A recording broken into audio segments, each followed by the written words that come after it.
Regent park government state পেল টিভি9 বাংলার বিশেষ সম্মান। এই বছর রিজেন্ট পার্ক গভর্নমেন্ট স্টেটের পুজো 62 বছরে পদার্পণ করেছে, 62 ইয়ার্স।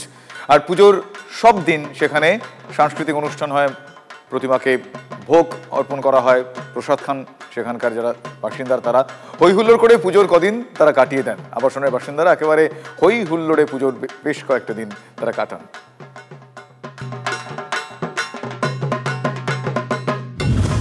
আমরা এই মুহূর্তে এসে পৌঁছেছি টিভি9 বাংলার তরফ থেকে রিজেন্ট পার্ক গভর্নমেন্ট স্টেট শারদীয়া কমিটির দুর্গাপুজোতে। দেখতেই পাচ্ছেন আমাদের সামনেই রয়েছে প্রতিমা, আর এই মুহূর্তে দুর্গাপুজো কমিটির পক্ষ থেকে যারা রয়েছেন আমাদের সঙ্গে, তাদের সঙ্গে কথা বলবো। টিভি9 বাংলার তরফ থেকে বিশেষ সম্মান তুলে দেবো রিজেন্ট পার্ক গভর্নমেন্ট স্টেট শারদীয়া পুজো কমিটির যারা উদ্যোক্তা তাদের হাতে। টিভি9 বাংলার তরফ থেকে আপনাদেরকে এই সম্মাননা। 62 বছর ধরে আমাদের পুজো চলছে।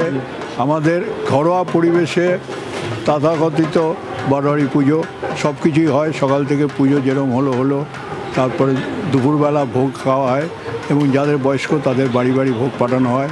তারপরে দুপুরবেলা বিভিন্ন ইভেন্ট হয়, সন্ধেবেলা প্রত্যেক দিন সাংস্কৃতিক অনুষ্ঠান হয়। এবার ষষ্ঠী থেকে আরম্ভ হয়ে গেছে।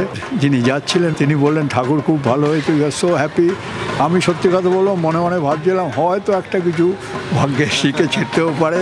আজকে আমি খুবই আনন্দিত। তো আমরা টিভি9কে অসংখ্য ধন্যবাদ জানাচ্ছি। টিভি9 বাংলার তরফ থেকে সেই শুভেচ্ছা, যে শুভেচ্ছা বাঙালির কখনো মিষ্টি ছাড়া হয় না, ফলে মিষ্টির হাঁড়িটাও আপনাদের জন্য টিভি9 বাংলার তরফ থেকে।